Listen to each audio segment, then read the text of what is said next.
వంట నూనెల ధరలు సలసలా కాగుతున్నాయి. ముట్టుకుంటే మంట పుట్టిస్తున్నాయి.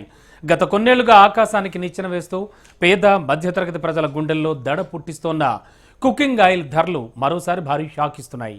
అన్ని రకాల వంట నూనెల ధరలు కిలోకి 20 నుంచి 30 రూపాయల వరకు పెరగడంతో సగటు సామాన్యులు లబోదిబ్బోమంటున్నాడు.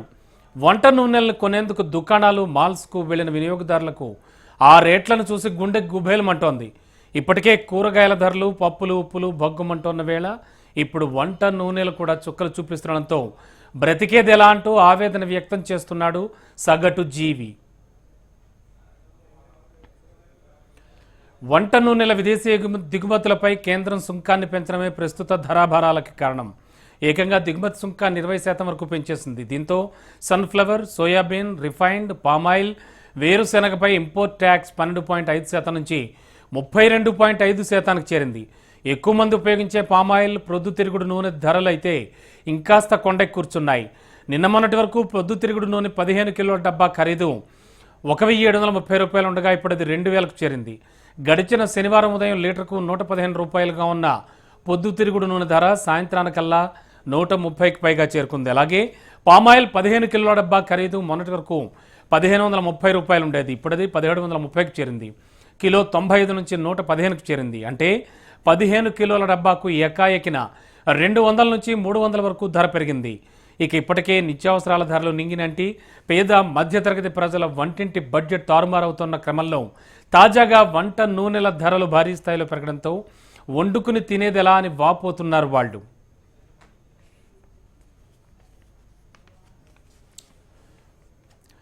వంట నూనెల ధరలు ఇప్పుడే ఎలా ఉంటే రాబోయేది పండుగల సీజన్. వచ్చే నెలలో దసరా, దీపావళి లాంటి పెద్ద పండుగలు ఉన్నాయి. ప్రతి ఇంట్లో పిండి వంటలు చేసుకోవడం సాంప్రదాయంగా వస్తుంది. దీంతో కుకింగ్ ఆయిల్ వినియోగం పెరిగి ధరలు ఇంకాస్త కొండెక్కే అవకాశం ఉందనే అనుమానాలు వ్యక్తం అవుతున్నాయి. మన దేశంలో అయితే వినియోగానికి సరిపడా వంట నూనెల ఉత్పత్తి జరగడం లేదు. నూనె గింజలను విదేశాల నుంచి భారీగా దిగుమతి చేసుకోవాల్సి వస్తోంది. తాజాగా ఆ దిగుమతులపై విదేశీ సుంకం పెంచడంతో ఆ ధరల పోటు ఇప్పుడు సామాన్యులపై పడింది. ఇదే అదునుగా చూసి ఇటు దళారులు కూడా రంగంలోకి దిగారు. కృత్రిమ కొరత సృష్టించి ధరలు ఇంకాస్త పెంచే ప్రయత్నం చేస్తున్నారు. ప్రస్తుతం ప్రధాన నగరాల్లోని పెద్ద పెద్ద షాపింగ్ మాల్స్లోనూ ఆయిల్ ప్యాకెట్ల కొరత కనిపిస్తోంది. నో స్టాక్ బోర్డులు దర్శనమిస్తున్నాయి. మార్కెట్లోకి నూనె రాకుండా బ్లాక్ చేస్తున్నారు వ్యాపారులు.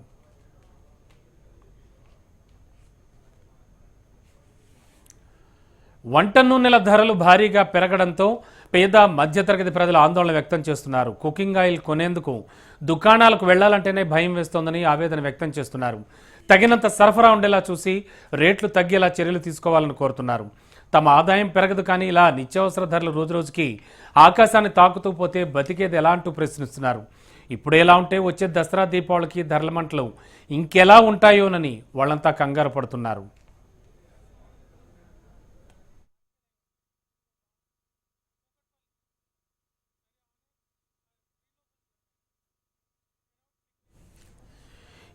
విపరీతంగా విచ్చలవిడిగా పెరుగుతున్నట్టు వంట నూనెల ధరలకు సంబంధించి దాదాపు తెలుగు రాష్ట్రాల్లో సర్వత్రా కూడా ఆందోళనలు అయితే కనిపిస్తున్నాయి.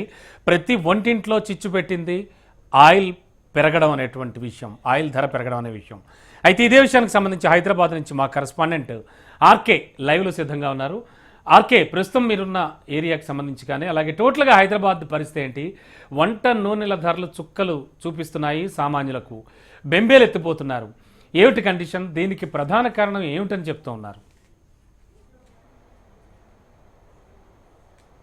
రమణబాబు, ఏదైతే కేంద్రం తీసుకున్న ఒక్క నిర్ణయం సామాన్యులు మాత్రం కుదేలు చేస్తుందని చెప్పాలి. వాళ్ళ నెలవారీ ఆర్థిక పరంగా కూడా చాలా భారం పడుతుందనే పరిస్థితి అయితే కనిపిస్తుంది. మనం ఎక్కడ చూసుకున్నా కూడా దాదాపుగా మొన్న రీసెంట్గా కేంద్రం 20% దిగుమతి పైన కూడా పెంచడం జరిగింది ఆయిల్కి సంబంధించి. దాంతో ఒక్కసారిగా కూడా ధరలన్నీ కూడా పెరిగాయి. వంటింట్లో ఖచ్చితంగా నూనె మంటలు అనేది మనకి చాలా స్పష్టంగా కనిపిస్తుంది. ఏ పని చేయాలన్నా కూడా ఈ రోజుల్లో నూనె చాలా కీలకం. అలాంటి పరిస్థితుల్లో నూనె లేనిదే వంట లేదు. కానీ ఇప్పుడు ఈ పెరిగిన ధరలు ఏవైతే ఉన్నాయో వాటి వల్ల ఇంకా ఇబ్బందులు పడుతున్నారు. కొంతమంది మహిళలతో మాట్లాడించే ప్రయత్నం చేద్దాం. ఎందుకంటే సామాన్య గృహాల్లో ఖచ్చితంగా మహిళలే పూర్తి స్థాయి వంటలు చేస్తుంటారు. ముఖ్యంగా నూనె అవసరాలు, నూనె బాధలు ఏ విధంగా ఉంటాయో వాళ్ళనే అడిగి తెలుసుకునే ప్రయత్నం చేద్దాం. అమ్మ, మీరు కొన్నప్పుడు నూనె ధరలు అప్పుడు ఎలా ఉన్నాయి, ఇప్పుడు ఎలా ఉన్నాయి?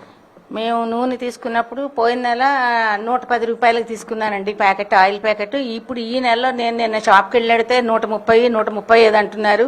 ఒక్కొక్క షాపులో ఒక్కొక్క రేట్ చెప్తున్నారండి. కానీ మధ్యతరగతి వాళ్ళు బతకాలి అంటే చాలా కష్టంగా ఉంటుంది. ఈ నూనె రేట్లు ఇంత ఒక్కసారి ఎందుకు ఇలా పెంచారు అనగానే వాళ్ళు మాకు కేంద్రం నుంచి వచ్చిందండి, ట్యాక్స్ పడింది నూనె మీద అంటున్నారు. కానీ సామాన్య మానవుడు ఎలా బతుకుతాడండి? నూనె కాదు, బియ్యం అని, పప్పు దినుసులు అవనివ్వండి, అన్నీ కూడా రేట్లు పెరిగిపోయాయి. జీతాలు పెరగలేదండి. చాలా ఇబ్బందిగా ఉంది. గవర్నమెంట్ ఇది ఒక అందుకు కనిపెట్టి వాళ్ళు ధరలు తగ్గిస్తే మధ్యతరగతి వాళ్ళు బతకడానికి బాగుంటుందండి. ఇప్పుడు మీరు మీ బడ్జెట్ పరంగా కొంత లెక్కలు వేసుకుంటారు. ఒక్కసారిగా ఇలాంటి ధరలు పెరగడంతో బడ్జెట్ తారుమారే అవకాశం ఉంటుంది. మీరు నెలకి ఎన్ని ప్యాకెట్ కొంటారు? ఇప్పుడు పరిస్థితుల్లో పెరిగిన నేపథ్యంలో ఎంతవరకు బడ్జెట్ పడే అవకాశం ఉంటుంది? నాకు మంత్లీ వచ్చేటప్పటికి 3 ప్యాకెట్స్ పడుతుంది కామన్ గా. ఇప్పుడున్న సిచ్యువేషన్ కి చూసుకొని వాడాల్సి వస్తుంది. ఎందుకంటే ఎక్కువ రేట్స్ పెట్టేస్తున్నారు కదా. పిల్లలకి కూడా ఏదైనా వాడాలన్నా చేయాలన్నా ఏం చేసుకోవాలన్నా ఆలోచించుకొని చేసుకోవాల్సి వస్తుంది. బాగా పెంచేశారు. చాలా కష్టంగా ఉంటుంది, ఇబ్బందిగా కూడా ఉంటుంది. ఇంకొంతమంది మహిళలు ఉన్నారు, ఒక్కసారి వాళ్ళతో కూడా మాట్లాడించే ప్రయత్నం చేద్దాం. ఎందుకంటే ఖచ్చితంగా నూనెలు అనేది ప్రతిరోజు కూడా ప్రతి వంటలోనూ నూనె అవసరాలు చాలా వరకు పెరుగుతుంటాయి. కానీ ఒకసారి మాట్లాడించే ప్రయత్నం అయితే చేద్దాం. మేడం చెప్పండి, ఇప్పుడు ప్రస్తుతం నూనె ధరలు అనేవి పెరిగాయి. ఇలాంటి పరిస్థితుల్లో మీ వంటింట్లో ఎలాంటి భారం పడుతుంది, అలాగే మీ ఆర్థిక పరంగా కూడా ఎలాంటి భారం పడుతుంది? బాగా ఆయిల్ రేట్లు అయితే బాగా పెరిగాయండి. లాస్ట్ టైం అయితే 3 రోజుల క్రితం 110 రూపాయలు ఉండేది. 110 రూపాయలు ఉండేది. ఇప్పుడు 140, 150 వరకు పెరిగింది బాగా. అలాగైతే సామాన్య ప్రజలు ఉండడం చాలా కష్టం. ఇలా అలాగా దాని ద్వారా పప్పులు ఉప్పుల రేట్లు కూడా చాలా ఎక్కువ పెరిగాయి. ప్రజలు బతకాలంటే మరీ ఇంత రేట్లు ఎక్కువ ఉంటే సామాన్య ప్రజలు బతకడం చాలా కష్టమని నేను అనుకుంటున్నాను. రీసెంట్ గానే ఉల్లిపాయ ధరలు, టమాటా ధరలు పెరిగి తగ్గాయి. వెంటనే నూనె ధరలు పెరిగాయి. ఎందుకు పెరిగాయో కూడా చాలా మందికి తెలియని పరిస్థితి ఉంది. ఎందుకంటే చాలా ఇంకొంతమంది మహిళలు వాళ్ళతో కూడా మాట్లాడించే ప్రయత్నం చేద్దాం. మేడం ఏంటి ఇప్పుడు వంటింట్లో ధరలు ఈ విధంగా పెరుగుతుంటే మీ బడ్జెట్ పైన ఎలాంటి ప్రభావం చూపిస్తున్నట్టు? ఇలా ఎప్పటికప్పుడే రేట్లు పెంచుకుంటూ పోతూ ఉంటే సామాన్య ప్రజలకైతే చాలా ఇబ్బందులు ఎదురవుతున్నారు. నాట్ ఓన్లీ ఆయిల్ ఒక్కటే కాకుండా వెజిటేబుల్స్ పైన పెరుగుతున్నాయి, అలాగే పప్పులు ఉప్పులు ఈవెన్ రైస్ కూడా పెరుగుతుంది. ఈ విధంగా అలా పెరుగుతూ ఉంటే ఎందుకు పెరుగుతున్నాయని అడుగుతూ ఉంటే ట్యాక్స్ పెంచుతున్నారు, ట్యాక్స్లు వేసేస్తున్నారు, పైనుంచి ఆర్డర్స్ వస్తున్నాయి ఇలా అంటున్నారు. సో దీనిపైన గవర్నమెంట్ అయితే కొంచెం యాక్షన్ తీసుకోవాలని నేను కోరుకుంటున్నాను. మేడం మీరు చెప్పండి, ఖచ్చితంగా ఇంట్లో ఉంటారు మీరు, ప్రతి నెల కూడా ఇన్ని ప్యాకెట్లు అనేది ఫిక్స్ అయి ఉంటారు. ఇలాంటి పరిస్థితుల్లో ఇప్పుడు రేట్లు ఇలా పెరుగుతున్నాయి, మీ బడ్జెట్ తారుమయ్యే అవకాశం ఉంటుంది. ఎలా దాన్ని ప్లాన్ చేసుకుంటారు? ఒకప్పుడు నేను సామాన్కి వెళ్తే 6 ప్యాకెట్స్ తెచ్చుకునేదాన్ని. ఇప్పుడు తెచ్చుకోవాలంటే రేట్లు పెరిగిపోయాయి.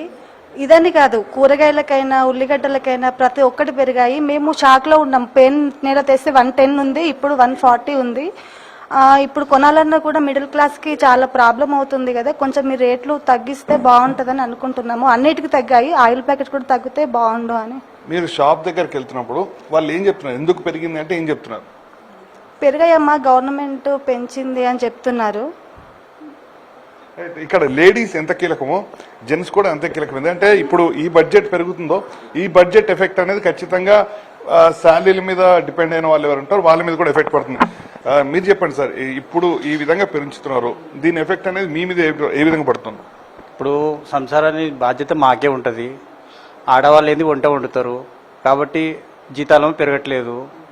ఈ నూనె ధరలేమో సెంట్రల్ వాళ్ళు చాలా పెంచేస్తున్నారు, అలాగే స్టేట్ గవర్నమెంట్ కూడా అలాగే చేస్తుంది. జీఎస్టీ వస్తే మనకు లాభం అన్నారు, జీఎస్టీ వల్ల కూడా ఇంక ఎక్స్ట్రానే పడుతుంది రోజు రోజుకు. అసలు ఈ గవర్నమెంట్ ఏం చేస్తుందో, అసలు ఏం పరిపాలన చేస్తుందో అర్థం అవ్వట్లేదు. జనాలు అయితే ఆర్థిక పరిస్థితి చాలా.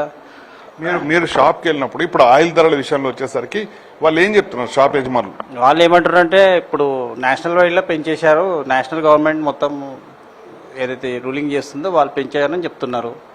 దాన్ని మేము ఏం చేయలేము, మీరు కట్టాల్సిందే, తీసుకోవాల్సిందే, వాడుకోవాల్సిందే అని చెప్తున్నారు నూనెను.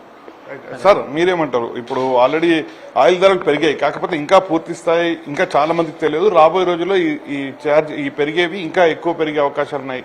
సో మీ బడ్జెట్ పైన ఎలా పడే అవకాశం ఉందంటారు? ఇక బడ్జెట్ అంటే ఇక రెగ్యులర్ ఇప్పుడు ఈ 1-2 ఇయర్స్ కంపేర్ చేస్తే బాగా ఆయిల్ రేట్లు పెరిగిపోయి ఇంకా నిత్యావసరాలు కూడా చాలా మనం కొనాలంటే కూడా చాలా ఇబ్బందిగా ఉంది కూడా. ఎందుకంటే ఇంత ముందుకు ఇప్పటికి చూసుకుంటే రేట్లు చాలా పెరిగిపోయి బాగా ఆయిల్ రేట్ కూడా చూసేది ఇప్పుడు మీ షాపుల్లో చూసినా మనం ఒక్కొక్క బ్రాండ్ ఒక్కొక్క రేట్ ఉన్నాయి, డబల్ ఉన్నాయి దాని మీద. సో కొంచెం గవర్నమెంట్ ఏదైనా చొరవ తీసుకుని ఈ డీలర్స్తో మాట్లాడి ఏదైనా తగ్గిస్తే చాలా ఉపయోగపడుతుంది అందరికీ. ఎవరిని కదిలించినా కూడా, ఏ సామాన్యులను కదిలించినా కూడా ఖచ్చితంగా వాళ్ళ నుంచి ఇలాంటి రియాక్షన్ వస్తుంది. మోరోవర్ ఏంటంటే ఇప్పటికే అంటే కేంద్రం 20% సుంకం పెంచిన నేపథ్యంలో వితిన్ సెకండ్స్లోనే ఆయిల్ కంపెనీకి సంబంధించిన వాళ్ళు ఎవరు ఉన్నారో మొత్తాన్ని కూడా బ్లాక్ మార్కెట్ చేయడం జరిగింది. దాని ఎఫెక్టే ఇప్పుడు ఈ క్షణాల్లోనే దాదాపుగా 20 నుంచి 30 రూపాయలు పెరగడం జరిగింది. ఇక రాబోయే రోజులు అన్ని కూడా వరుసగా పండగ దినాలు ఉండడంతో దానికి సంబంధించి కూడా పండగ రోజుల్లో ఈ ధరలు ఏవైతే ఉన్నాయో అవి మరింత పెరిగే అవకాశం ఉంటుంది. దాదాపుగా 50 నుంచి 60 రూపాయల వరకు కూడా లీటర్ పైన పెరిగే అవకాశం ఉంది. గతంలో మనం కరోనా టైంలో దాదాపుగా లీటర్ 200 రూపాయలకు వెళ్ళడం జరిగింది, కానీ ఇప్పుడు అదే సిచ్యువేషన్ మనకి వస్తుంది. సో ఏదేమైనా కూడా కేంద్ర ప్రభుత్వం కానీ రాష్ట్ర ప్రభుత్వం కానీ దీనిపైన చొరవ తీసుకుని ఖచ్చితంగా నియంత్రణ చేయకపోతే రాబోయే రోజుల్లో 200+ క్రాస్ అయ్యే అవకాశాలు అయితే ఉంటుంది. సామాన్యులు వాళ్ళ నడ్డి విరిచినట్టయితే అవుతుందని చెప్పాల్సి ఉంటుంది. రమణబాబు. Okay, thank you.